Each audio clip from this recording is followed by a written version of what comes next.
अस्सलामुअलैकुम वरहमतुल्लाहि वबरकातुहू। मोहतरम नाज़रीन किराम, उम्मीद है कि आप लोग खैर व आफियत से होंगे। सवाल और जवाब की इस महफिल में आपका इस्तकबाल है। आज बहुत ही अहम सवाल आपके सामने रखे जाएंगे और उनके जवाब दिए जाएंगे।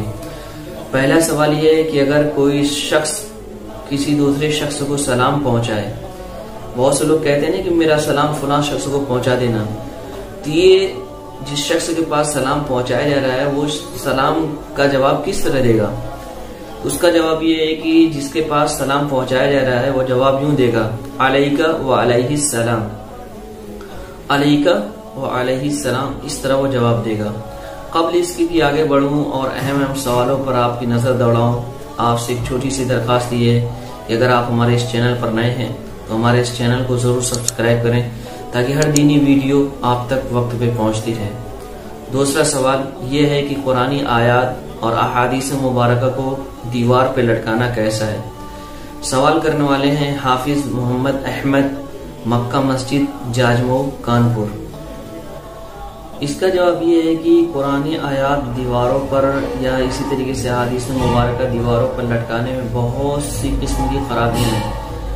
पहली खराबी ये है कि इस तरीके अगर लटकाने वाले का मकसद जीनत, ज़ेबाइश, आराइश और सजावट हो तो ये बिल्कुल दुरुस्त नहीं है। इसलिए कि कुरान करीम के नाजिल करने का मकसद, अल्लाह रब्बुल इज्जत ने कुरान करीम को जो नाजिल किया है उसका मकसद है रुश्द व हिदायत, वाज़ो नसीहत और तिलावत करना, न कि कुरान करीम को सजावट के तौर पर या ज़ेबो ज़ेबाइश के तरीके पर लटकाना। यहाँ ये मकसद फौत हो रहा है, लिहाजा लटकाना दुरुस्त नहीं होगा। अगर उसका मकसद ये है कि कुरानी आयात या अहादीस मुबारक लटकाकर उससे तबर्रुक हासिल करना चाहता है तो ये भी दुरुस्त नहीं है। इसलिए कि अगर उसको तबर्रुक हासिल करना है तो वो कुरान करीम की तिलावत वगैरह करके तबर्रुक हासिल करे, न कि उसको लटका करके।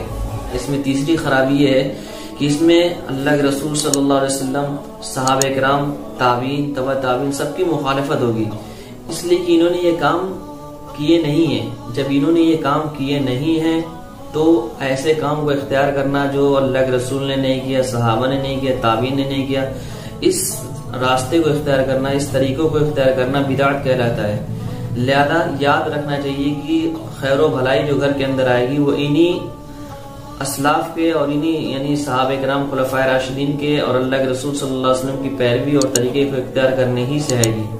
एक चौथी खराबी ये है कि जब इसको घरों में लटकाया जाएगा तो बहुत से लोगों का ये एतकाद होता है कि इन आयतों को लटकाने से जिन और नजर-ए-बद वगैरह से हिफाजत होती है, जबकि ये एतकाद करना शिर्क है।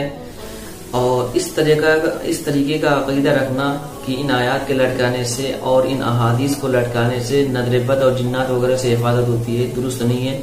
ये शिरकी अकीदा है। बल्कि जिन्नात से हिफाजत, इसी तरीके से शर और बुराई से हिफाजत तो सिर्फ अल्लाह रब्बुल इज्जत करते हैं, इससे बचना चाहिए।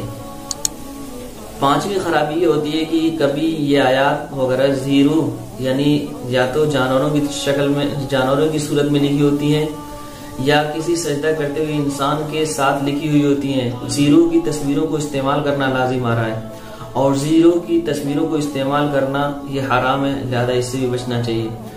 अब अगर कोई शख्स ये कहे कि हम लोग जो इस्तेमाल करते हैं हमारा इसमें इहानत करना, इसी तरीके से तबर्रुक और जीनत, ज़ेबाइश वगैरह नहीं होती, तो अगर मकसद इन आयतों को लटकाने का सिर्फ ये हो कि वाज़ो नसीहत हो, उससे इबरत हासिल करना हो, फिर तो जायज़ है।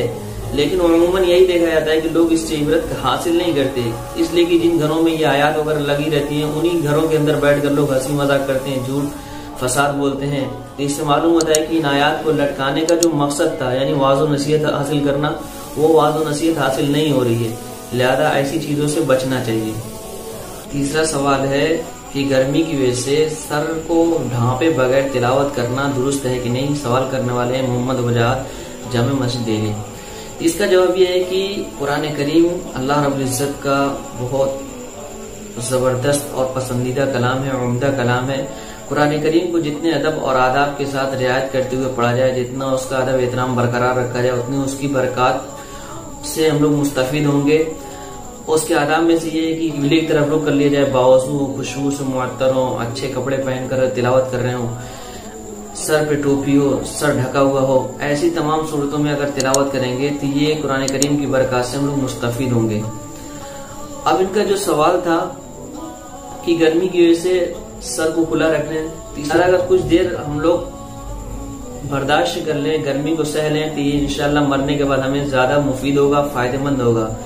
चूंकि अल्लाह के रसूल सल्लल्लाहु अलैहि वसल्लम से, सहाबा से, ताबीन से, तबा ताबीन से नंगे सर और खुला रहना कुरान करीम को पढ़ना साबित नहीं है। बेहतर ये है कि कुछ देर के लिए हम लोग बर्दाश्त कर लें। ये बर्दाश्त करना इंशाल्लाह हमें कब्र में मुफीद होगा, कब्र में हमें फायदेमंद होगा। अल्लाह रब्बुल इज्जत हमें इस्लामी शरीयत के मुताबिक अमल करने की तौफीक अता फरमाए। अगर वीडियो आपको अच्छी लगे तो सब्सक्राइब करें, कमेंट करें, लाइक करें, शेयर करें, दूसरों तक पहुंचाएं। हर दीनी बात को दूसरों तक पहुंचाना सदका है। आपका फरीदा बनता है कि दूसरों को भी दीन की बातों से आगाह करें।